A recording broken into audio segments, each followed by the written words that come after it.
सुप्रभात विद्यार्थियों, मॉडर्न शैक्षणिक समूह के ई लर्निंग कार्यक्रम में आप सबों का पुनः हार्दिक स्वागत है।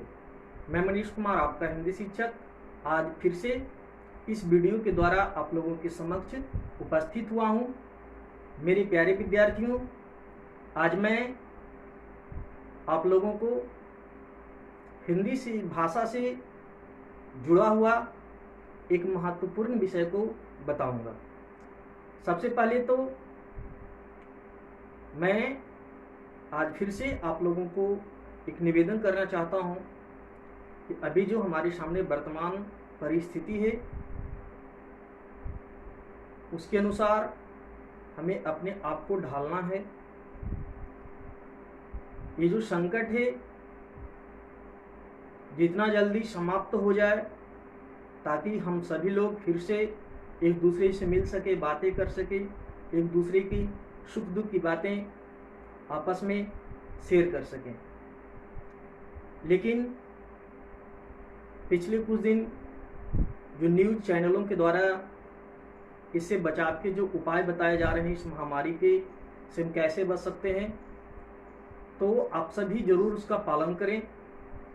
हम भी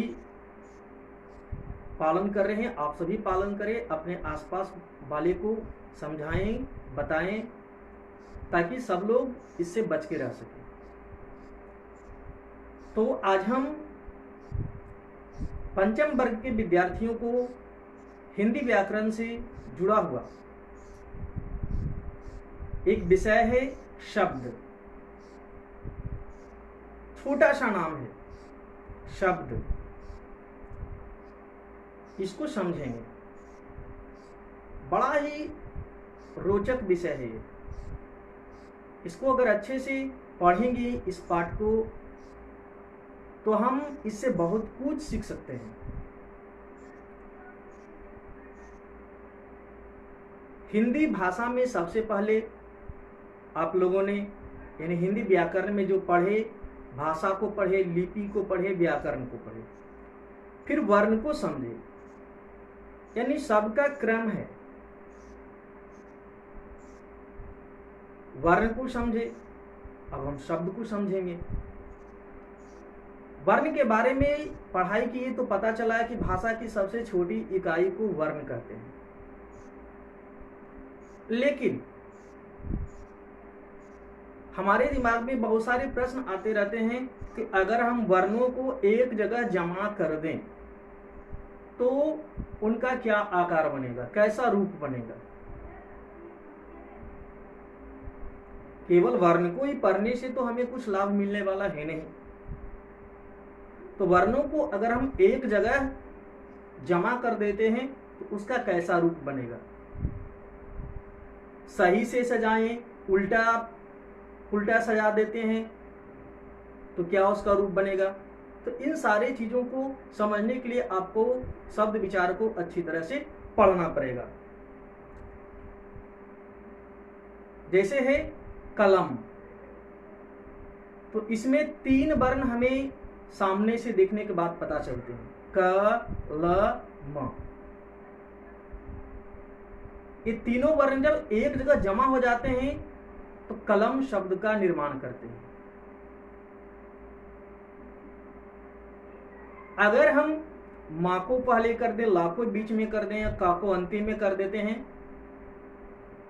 तो उनका कोई अर्थ नहीं निकल पाता है और शब्द का सही रूप से निर्माण नहीं हो पाता है।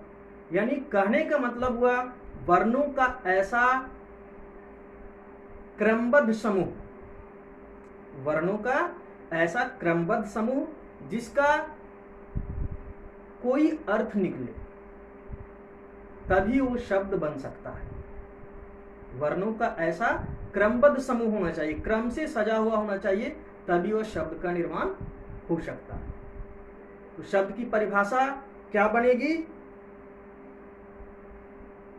ऐसे तो आप लोगों की पुस्तक में अनेक वर्णों या ध्वनियों के मेल से बने समूह को शब्द कहते हैं। यानी क्रम से सजाएंगे तभी उस शब्द का निर्माण कर सकता है।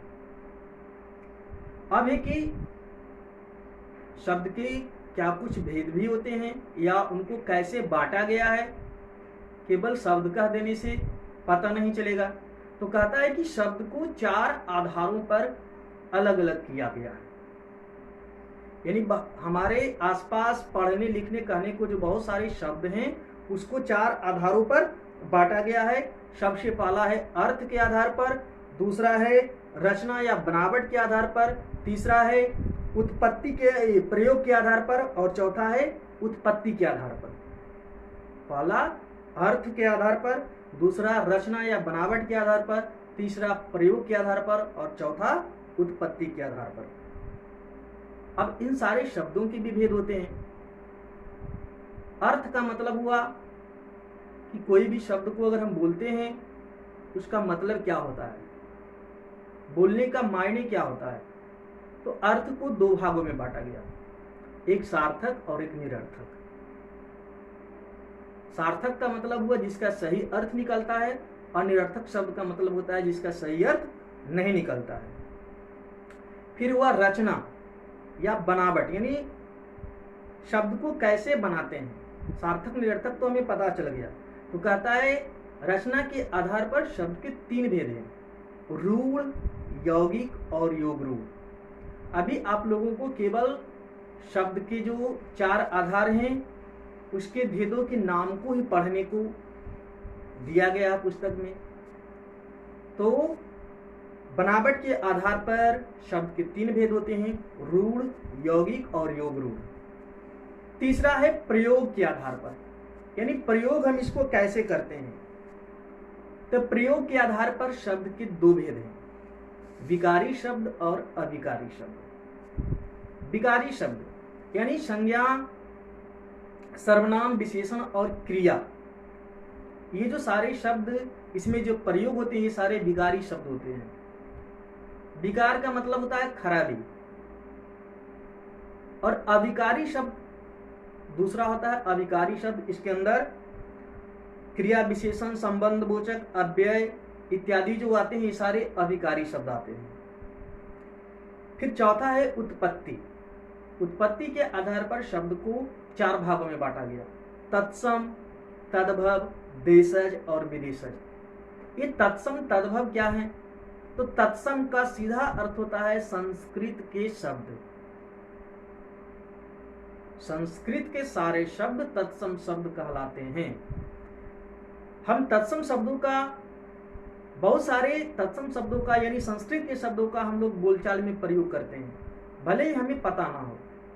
फिर दूसरा है तद्भव, यानी संस्कृत के वैसे शब्द जो बदल करके हिंदी में प्रयोग किए जाते हैं। फिर है देशज, यानी हमारे देश के अलग अलग क्षेत्रों में जो बोली जाने वाले शब्द हैं वे देशज कहलाते हैं। और अंतिम है विदेशज, यानी हमारे देश के बाहर से जो आने वाले शब्द हैं, यानी विदेशी, दूसरे देश के में प्रयोग होने वाले शब्द हैं जो हमारे यहाँ भी प्रयोग हो रहे हैं, वे कहलाते हैं विदेशज। तो इस तरह से शब्द के जो 4 आधार होते हैं, आधार का मतलब होता है जड़।